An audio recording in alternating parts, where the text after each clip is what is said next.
And now, please pray with me. May the words of my mouth and the meditations of all our hearts be acceptable in your sight, O God, our rock and our Redeemer. Amen. Well, I don't know if you noticed, but it turns out this past week we had an election. It only took a couple of years and a few $1 billion for us to get here, but now you can actually say, thank goodness those text messages that you receive constantly might finally come to an end. Thank the Lord. Now, this election, of course, and the results of it leave people in many different places. Some folks are jubilant, happy that their views, their side has been vindicated and are looking forward to what will come in the following years. Others in our country and in our community are also feeling a lot of pain right now, pain and sadness, and I know that it extends deeply. And in addition to this combination of happiness for some and sadness for others and deep emotion, there's also a feeling of general uncertainty. We really don't know what the future holds. We don't know what the future holds in terms of public policy. Will there be big tariffs erected? Will that create a trade war? Will that lead to more expensive goods? We simply don't know. Will that lead to a booming economy and better manufacturing at home? Will there be mass deportations in the country, and what will that look like? We're not really sure. The future is indeed uncertain. And in the midst of all of this emotion of the past week, in the midst of all the feelings of pain and different things that are going on, one thing we can say for sure is that we are a divided nation. And as a divided nation, of course, commentators have been quick to fill in the gap. And we've heard, I'm sure you've read many articles this past week about what's going on in our nation. I've certainly read some myself. And I'd be looking forward to hearing some of your comments, perhaps afterwards, for wherever you fall in our major political moment. But our job here, and my job here, is to focus less on the political commentary and more to view the current moment we're in with a lens of theology. That is, after all, what I do and what we do here. And so I offer a lens of theology in the hope that you might find within it some new insight or some sense of hope. As I think through what we're going through right now, the one thing that comes into my mind more than anything else is that great Christian doctrine of the fall. Capital T, capital F, the fall. Now, some of you might be sitting there and saying, I have no idea what the fall is. And that's all right. Just to fill you in, this is in reference to the story in the Garden of Eden that we find in Genesis 2 and 3, where Adam and Eve are tempted by the serpent and eat of the tree of the fruit of the knowledge of good and evil. And then in the passage that Frank read just a moment before, Adam and Eve are expelled from the garden to live outside in the world. Now, if you grew up Roman Catholic, or you knew people who grew up Roman Catholic, you might cringe at the mention of the fall. Certainly in the pre-Vatican II church from the 60s and before, the fall was used as a way to describe all the origin of human sinfulness. And I remember talking to one person saying, gosh, I grew up as a kid just hating Eve. Why did she do that? Why did she do that? Now, I am not Catholic, as you know, and therefore my perspective on this is a little bit different. And unsurprisingly, the person I look to for guidance as we think through the fall is my good friend and companion, Paul Tillich. The first thing about the fall and the story of the Garden of Eden is that it is clearly a myth. This does not describe a historical occurrence. After all, in the midst of the story of the Garden of Eden, we have God walking in the garden and making noise as God's feet touch the leaves underneath. This is not the way in which stories of historical fact are told. This is a mythological story. But like with so many myths in various cultures, there's deep truth in this myth. The Garden of Eden represents, for Paul Tillich anyway, represents the essence of ourselves. It represents our dreaming innocence. It represents that part of ourselves that always aspires to be good. So for instance, your essential self might say, this week I'm going to go to bed early every night. I'm going to get up on time. I'm going to work out every day. I'm going to eat healthy. I'm going to be kind to everyone I see. I'm going to be productive at work. I'm going to get all my to-do lists done. There's this essential self. It's like, yes, this is what's going to happen. But then you get into the world of existence, the real world, outside the garden, and you realize other things get in the way. All of a sudden you get tired and you end up skipping your morning workouts. Or you see that piece of chocolate cake and you're like, I know I shouldn't, but you grab it for yourself. The reality is existence does not line up with our essential selves. Time and again, even though part of us yearns for the good and to be good all the time, that's not the way it works out. And Tillich says the reason for this is that our freedom to choose for the good, our freedom to do the right thing is limited by the circumstances of the world. It's limited by what he calls destiny. So in other words, your bodies are only capable of so much. And so even though you might want to do something, your bodies get tired, they get worn down, they get broken down. You might be driving on the road saying, oh, I'm going to be a good person, and someone else cuts you off. And next thing you know, you have various gesticulations of greeting that you might offer to that person, and you realize, that's not my essential self speaking. Why? Because your freedom is limited by the circumstances of the world. The same thing is true in how you come to various conclusions about things. You are deeply influenced, I am deeply influenced by the people around me, by the ways I get my news, by the various things that I soak in. So regardless of who you are within the realities of existence. And therefore, you're never able to perfectly choose this essential self, this Garden of Eden self. And this situation we find ourselves in ends up creating estrangement between those two selves. It ends up creating anxiety within us.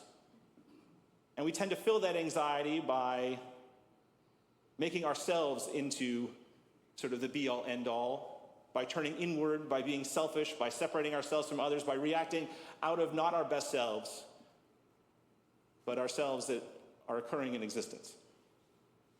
The reason why I bring up this concept is because this is a perfect way to describe our political situation. Political parties make hay by appealing to the Garden of Eden, by appealing to this essential unreality. Look at our major political parties in this election.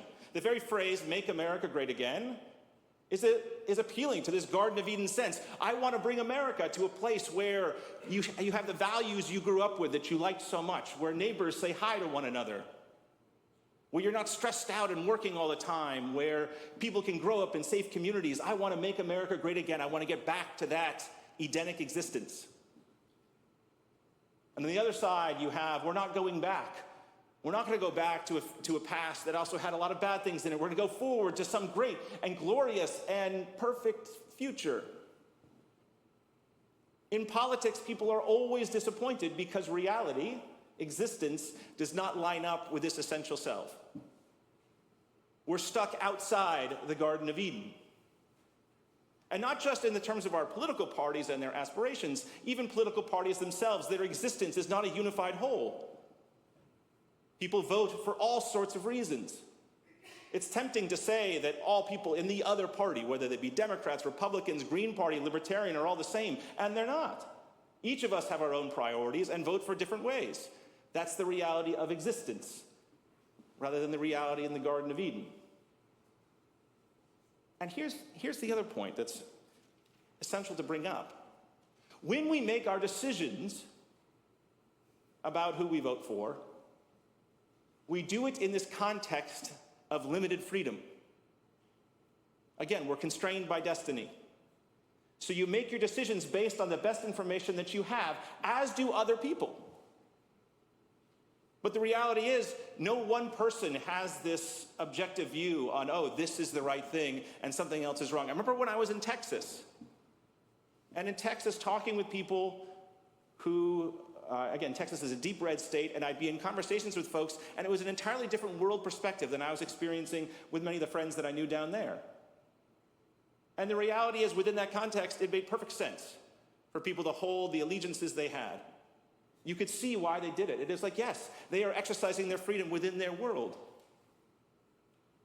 One of my good friends, Jeremy, who's one of the brightest people I know, he has his PhD, he's as well-read as anyone. He was convinced the other day, he's like, oh, I know that my party's gonna win. And I remember texting him back and saying, I wouldn't be so sure. He's like, oh, I'm certain of it. And I'm like, well, you might think you have all the information available, but you don't. You're outside the garden. You're living in a place of a real world of existence. And the reality is, our society is at a time right now where we are deeply estranged from ourselves, estranged from God, the ground of our being, estranged from our neighbors. And when we're in this period of estrangement, we oftentimes act not in our best selves. That is the reality of life outside the garden. And so for Christians, the response is, what do we do about this situation? We have a situation where the country is divided, where sometimes we can't understand people that are different from us, where we might get angry and have all sorts of emotions going on. What do we do? How do we overcome this estrangement? Well, the answer for Christians is, unsurprisingly, this is one of those ones where I wish we had the kids lined up for the children's moment. Because generally, you ask a kid, oh, kids, what's the answer? And one of the kids raises his hand. He's like, Jesus. It's like, yes, you are right. For Christians, Jesus is someone who is actually able to overcome this gap between our essential selves, that best part of ourselves that we want to do, and the realities of existence. And so for Christians, they proclaim that if you want to find a way to God in the midst of life outside the garden, we need direction. Again, Protestants have always said, the problem with the fall for Protestants is that it clouds our will. Human existence prevents us from always seeing the good. It's not clear. And that's why the example of someone like Jesus Christ makes such a difference. Because in Jesus we can look and we say, here's someone who was able to overcome that estrangement. And if we want to know how to live in a world like this, that is what we do as Christians. We look to Jesus. And when we do, what do we see? The first thing is, and this is something for all of us in this room, regardless of who you voted for, is to make sure that we resist the temptation to fall into hateful rhetoric about the other. Because that hateful rhetoric happens across political parties.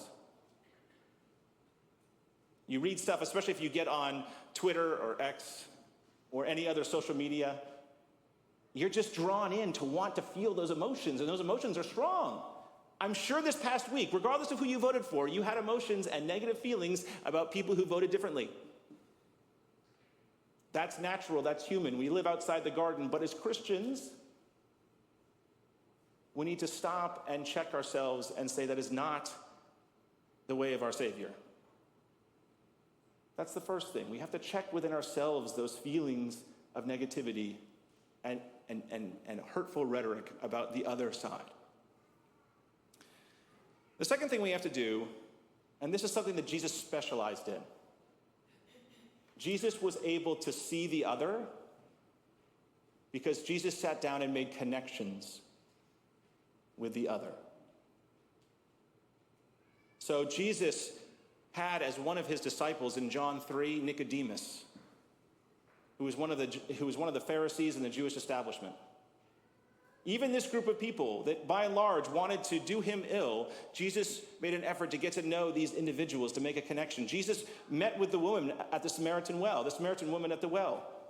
For a good Jew, Samaritans were this hated other, and yet Jesus overcame that and said, no, we should get a chance to know and be with people who are different than us. In his time, if someone was blind or suffering from some sort of ailment, it was because that person was a sinner. They were different. They were other. But Jesus reached out and said, we have to get to know that person who's suffering. One challenge for us as Christians is to see how well we can learn about the lived experience of others. So that means talking with people in your life who feel differently about politics, and rather than debating the political points, which is oh so tempting for people like me, to try instead to understand why you voted the way you did. Because here's the thing, everyone had good reasons to vote the way they did. You might disagree with those reasons, but remember, all of our freedoms, all of our perspectives are limited by our life situation. No one is free from that. No one should be self-righteous enough to think that they have all the answers. How can you get a chance to know someone else? It's also know someone else in a different circumstance. Like, for instance, if something like gender identity or gender expression are something that you don't know very well, make an effort to get to know someone who's transgender and listen to their story. Listen to their experience, walk in their shoes before you start making statements about the ways in which these things get structured in our society. That is the calling of Christians, to make connections, even when those connections are hard, and to try and see the humanity of the other, because that is precisely what Jesus did. Another important thing that Jesus shows us to do is to help those who are suffering, to help those in need. Now, in our society, in our public policy, there are different approaches to this. To draw broad strokes, one political party sees the government as a way to help those in need. The other political party sees individual responsibility and forces of the market as the way that help those in need the best. The voice of the people is spoken, and we're going to have an experiment with one of those approaches. And I'm fine with that because I believe in democracy. But I still want to make sure that regardless of that approach, that those who are suffering are still taken care of. It's not an excuse to neglect those who are in need. Jesus spent his entire life healing and working with those who are in need, and we need to keep doing that as Christians. And the final thing, in many ways the most important, if you want to overcome that estrangement that exists outside the garden, we have to ground ourselves in God that is the ground of our very being. That's where we feel at home. That's where we feel at peace. That's why we come here on Sunday mornings. We come here on Sunday mornings to feel that presence of the living God, to ground ourselves in that presence, to be affirmed in God's loving presence that is there, to pour out our hearts before God in prayer and singing. We ground ourselves in God. In addition to worship, we ground ourselves in God in service to others. Think about those experiences where you help someone else. And when you help someone else, you can see, you can feel God's presence in the midst of that. Someone you know in the congregation that might need a phone call or a visit. One of your friends you know who might not be doing well. Someone who might be out of a job or going through some sort of illness. Someone in the community, either in Wellesley or broader than Wellesley, that might need a helping hand. When we engage in acts of service, we are modeling ourselves on Christ, and we feel God's presence. And then all of those other worries that might be causing so much strain can just wash away.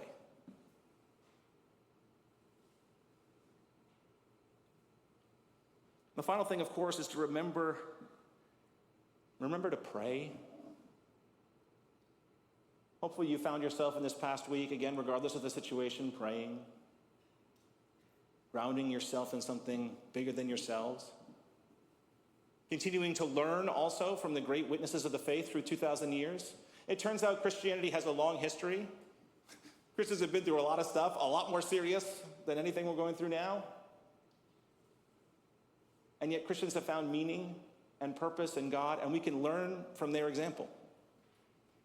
We can read about Christian history, find continued insights through discernment in Holy Scripture. Whatever it is in your private devotional life, they can bring you closer with the God who made you who you are. We live in a fallen world. We are all subject to that. Every single one of us. We live in a divided world, and we see a lot of the negativity coming out as a result. Our response, your response as Christians, is to lean into our faith and the model of Jesus. To remember to worship God to remember to serve others, to remember to explore your faith and your faithful practices. One of the saints of the church that I think about in this context is the great witness of Martin Luther King Jr., where he could get up and say, I've seen enough of hate to continue hating.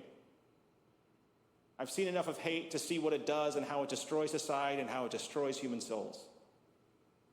That having gone through all that he's gone through, people who tried to kill him, people who threw things at him, people who gave him death threats, time and again, he kept coming back and said, the only way I know how to go forward is through love. That is the only way forward. Because when you go through love, not only will you make the world a better place, you might actually save your soul and the soul of someone else near you. So let us lean into love, lean into Christ, and lean into our faith. Because in that is where we find hope.